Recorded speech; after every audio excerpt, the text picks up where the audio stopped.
pickup truck is a real American cultural icon. It's set firmly at the heart of society, a true statement of identity. The Ford F-150 has been the best-selling vehicle for over 4 decades, and now it's going fully electric.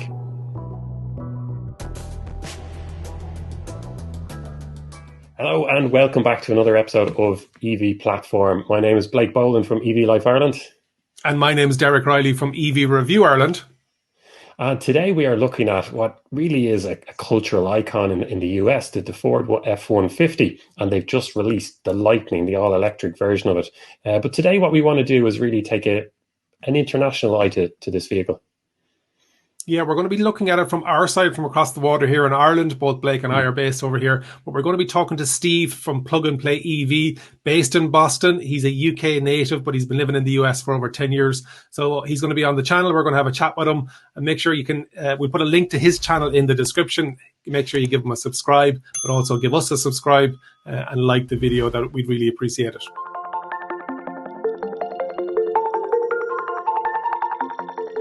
So, Derek, you, like I, watched the launch of this. It was big, it was extravagant. What did you make of it? Give us your 15-second summary. It was the all-American show. They are not holding back. I'd say Ford, we're starting to feel the pressure a small bit. You've got the Cybertruck coming. You've got a lot of talk about the Rivian. You've got a lot of other electric vehicles, and they have come out swinging out of the corner, and it's great to see. I'm looking forward to seeing a lot of these on the road. Yeah, you have. Did you see the size of the screen that was in the background in the launch? It was, I mean, it wasn't a cinema screen. It was 3 put together. An absolutely huge display, and what could be an absolutely huge vehicle. But maybe let's just take a few minutes to look into the details of the F-150 Lightning. Now, we're not going to spend too long on it because this, as we said, was a little bit more about the vehicle as a cultural icon.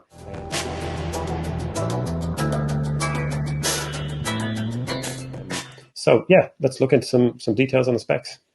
Yeah, inside you're going to be saying the same. Not much different to the to the current F-150. You've got the comfy chairs; they're big. You've got a big cockpit, big dashboard, and depending on your trim, and there's going to be 3 trim levels, it will dictate as to how big that screen is going to be. And the upper level trims are going to have the vertical portrait screen, very similar to the Ford Mach-E with that rotary dial on it. So it won't be too crazy. You won't feel like you're stepping into a spaceship from 100 years' time. And that's what Ford are aiming at. They're not going to shock anybody, but there are hints internally, and I know, Blake, externally, you would know the difference as well, that it is potentially an EV, but not by much. No, like to the untrained eye, I think most people will they'll see the vehicle go. They might not hear it because obviously it doesn't have that big combustion engine. But yeah, I mean, it's a fairly traditional appearance. I mean, it looks like an F-150, I'd have to say. There's a few differences, of course. You've got the closed-off grille, and the lights are a little bit different as well. There's a few badges to indicate that it's electric. But all in all, it's a fairly traditional-looking vehicle, especially if we're going to compare it to the likes of the Rivian and definitely to the Cybertruck. But underneath, you've got batteries, and in the F-150, you've got SK Innovation cells. And we didn't get told the exact battery size or sizes, the range of them, but we were given the charging time. So a bit of reverse engineering, get the calculator out. And we think it's between 115 kilowatt hours and 55 kilowatt hours. So 115 to 155. And we expect a range of between 230 to 300, again, depending on whether you're towing something or you've got something in the load bed. It has DC fast charging of 150 kilowatts. And the fact that it has such a big powertrain, you're able to vehicle to load, and you're able to power a house for 3 days. Very relevant for certain parts of America that are hit by natural disasters on a yearly basis, be that forest fires, tornadoes, cold winters. So there's going to be a lot of people looking at this as a secondary power option, not just a vehicle. What is it like what are the motors like? What's it like to get around, Blake?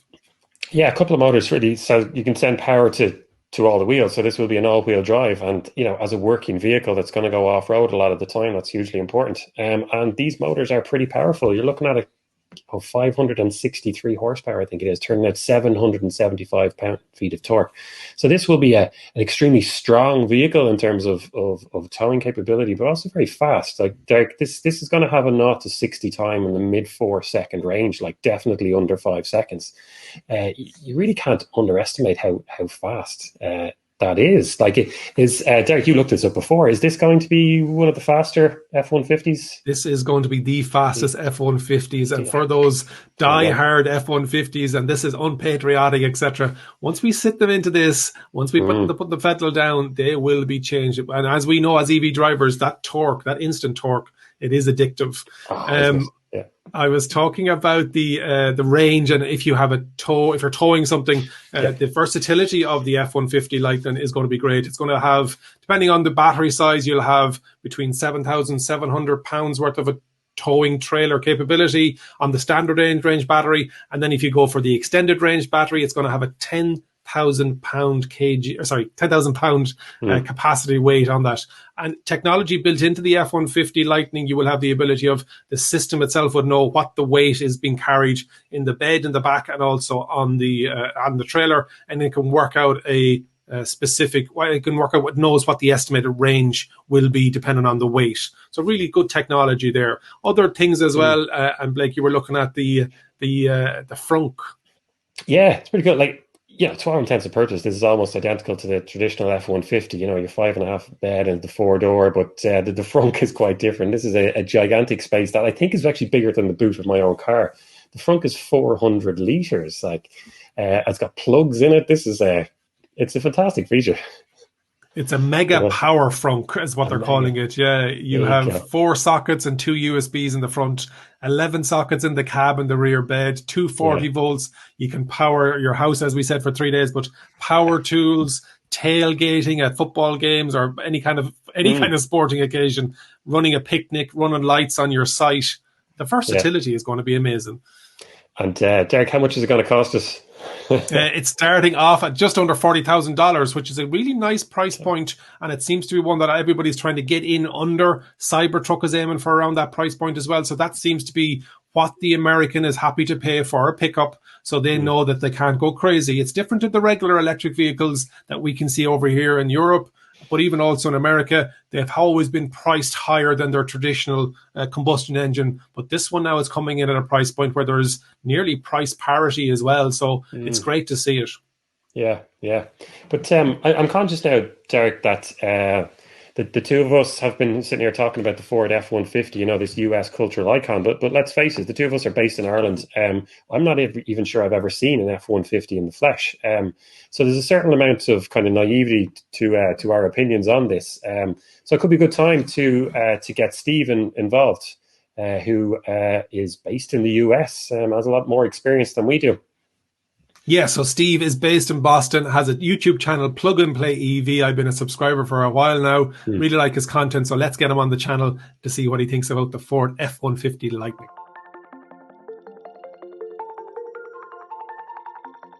Well, Steve, thank you very much for joining us today. It's great to get perspective from somebody based in the US instead of the two of us here talking, because we don't really see these cars where we're based, or these vehicles.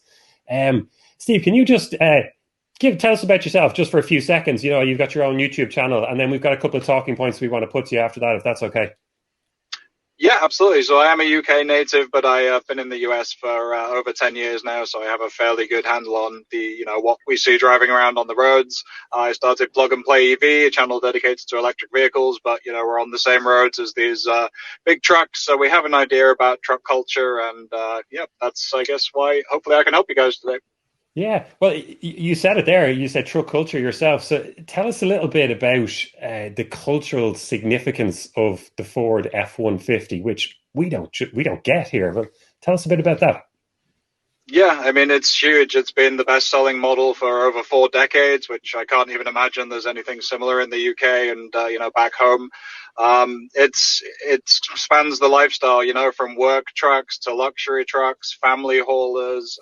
These things range from $30,000 to north of $80,000. So we'll cover the different styles of the vehicle, but there's a lot of them, and every other thing you see on the road is that truck format. So it's big business. With the launch video, Steve, it was a lot of tradespeople, lots of people working out of the frunk and out of the loading bed. But as you mentioned, there's a lot of people that use this for a family vehicle as well. And that platinum trim, I can't see too many carpenters utilizing it. Would you have an idea of the split, or you see a lot of that on the road? Yeah, I mean, you see, there's a very big difference, between the guys that are just buying it for, their business, and it's maybe a fleet truck at that $40,000 price level and below. The gas versions start around 30,000, so we're not far away with the incentives there. But then, yeah, all the way up. I mean, people could still, if they like a bit of luxury, if you're working out of your vehicle, you can imagine you want something with big plush seats, lovely technology, sound system, all that kind of thing. So it's tough to say how they break down, but certainly a lot of the market is looking at that luxury, aspect when they buy a truck. It's not just the gritty, dirty work hauler that people are going for.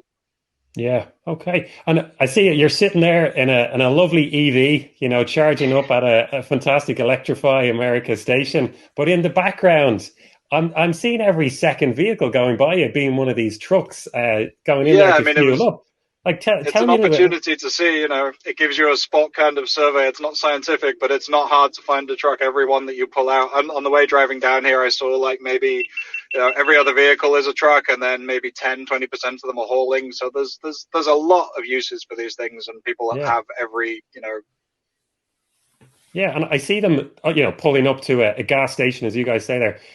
How much are people spending on running these vehicles? Like for a typical or an average American, are they feasible? Tell me a bit about that. Yeah, so I mean, it's all education for me, but I looked up some of the stats before here. They've got tanks that'll hold 25, 30 gallons. The average price of gasoline in the US is $2.50, so you can do the sums and realize you're up to $60, $70 worth of filling up the tank. Those will go 500, 600, some 700 miles. So the miles per gallon has been increasing and getting better, but it's still an expensive fill up, and compared to electricity, that's going to be 2-3 times as much. So these are big ticket items, and gas savings will be a big part of the purchase decision, I think. With the with social media, Steve, and like myself and Blake, you're in the EV space, but you're based over there now in Boston. What's the reaction been to it? I can see that the president was out during the week. He was test driving one of them. Is this sacrilege that we're turning the F-150 electric, or has there been a positive reaction to it? Yeah, I mean, it's been very more positive than I may have expected. I think the fact that they led with practicality, work truck, and that $40,000 or sub price point has been very big. People are amazed that, it can deliver those kind of specs, which eclipse most gas trucks at that price point. So that's been a positive side. The fact that Ford knows how to build a truck and goes with the work aspect has been positive. There's always going to be the, your Primite combustion engine from my cold dead hands crew, but, that's how it is. You've got to deal with those, and we'll be dealing with them in every part of this movement to electric vehicles, I think. Yeah, and it's not a unique thing over on your side of the water. We get a lot of that here as well. We've been talking about the F-150 Lightning so far, but just to expand it out a little bit, and what do you make of Ford's kind of push for electrification in general? Are they doing a lot? Are they doing enough? What do you make of that?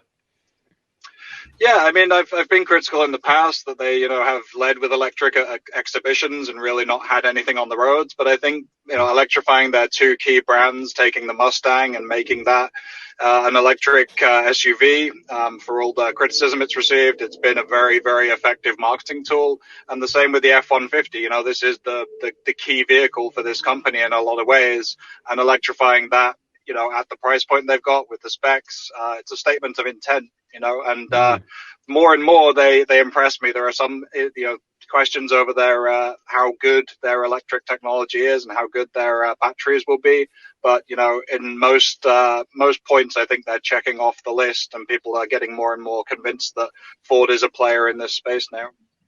Okay. Thanks so much, Steve, for your time today. If you haven't already subscribed to Steve's channel, Plug and Play EV on YouTube, you can see the logo on his polo shirt there. We really do appreciate it. I'm a big follower of your channel. I really like your content, and have a great day. Yeah, thanks very much for having joining me, guys. I appreciate it. Thanks.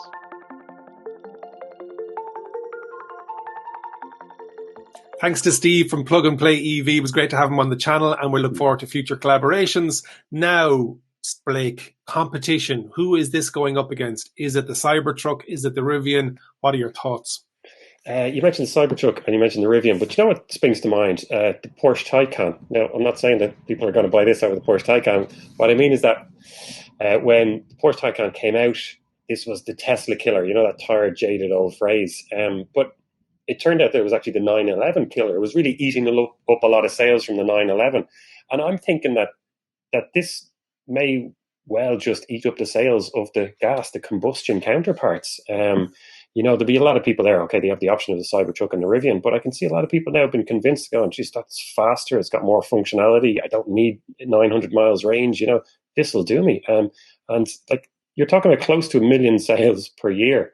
And I think the Lightning could take a large chunk of that. What do you think, Derek? Yeah, I definitely think it's going to be a pickup marketplace, and I think it's never going to be classified as a Tesla killer, which is great to hear because we're sick of hearing that. Yeah. But the Cybertruck person who has ordered one is not the same person that potentially would be ordering an F-150 Lightning, in my opinion. And the Rivian buyer would be somebody looking for a luxury SUV for the weekend, a bit more sporty, happy to spend a bit more. Yeah. Whereas the Ford is down the middle. It is going to be for the mainstream pickup truck driver. I think it's going to be having a battle with itself and its combustion engine, very much like you said. I think that the Cybertruck and the Rivian, the numbers that you're quoting, they can only dream of those kind of numbers. Yeah. Question for you, Blake. Would you buy one? Absolutely not. To put it that way. And I don't mean to be dismissive by the way I say that, but just for me, I don't have that attachment to it as a cultural icon. When I look at the size of that vehicle and I think about it going around Irish roads or European roads, it just doesn't really make sense. And maybe that's why we don't have that type of vehicle over here. So for me personally, absolutely not. But Derek, I don't know, would you agree with me, or are you putting yourself in the shoes of a US buyer? What do you think? Yeah, I think they're never going to sell it here because the roads are too small and it's too big of a vehicle. But if I was based in the US and I had the need for a 4x4, I needed the space in the back, I was using it potentially for my business, or I was living remotely, yes, if it suited my needs, I'd have no problem buying the Ford F-150 Lightning. But it is if needs must and stuff like that. So, and there's a lot of controversy online at the moment with regards to the amount of resources being used to make the batteries, and it could make 300 e-bikes or 600 scooters. But if we're taking one combustion engine off the road that isn't producing toxic gases, I appreciate that it takes a lot of carbon and that the carbon footprint to make an F-150 Lightning. But let's be real. We're going to make an F-150 combustion engine anyway, so let's swap that buyer over. So hopefully you'd agree with that. I do. Just to add a point on that, the person who criticizes it so strongly for use of resources, they're absolutely right for people who are just buying this as a run around to drop their kids down to school. Then it's an absolute waste. There's no doubt about that. But a lot of people who buy this car it'll be a really functional vehicle. And if they can tradesmen can plug their tools into it, if you can go camping and not use a diesel generator and you just plug in your car, then you need a big battery for those kind of things. Like a 15 kilowatt hour battery in a truck won't make sense. So there's a balance there, isn't it? And we've got to think about, we can't just jump to perfection. There's going to be a lot of steps in between here and there. And look, I think this is one of those positive steps. Hopefully you've enjoyed today's talk about the Ford F-150. Thanks again to Steve from Plug and Play EV TV on YouTube. If you haven't already subscribed, please subscribe to our channel. Leave a comment below. Let us know what you think about the Ford F-150. We'd love to hear from people all over the world. We're hoping for lots of American viewers to watch this one to let us know what they think. They're living with them. They see them every single day. I've been Derek Riley, and this has been EV Platform. I've been Blake Boland. Thank you for watching.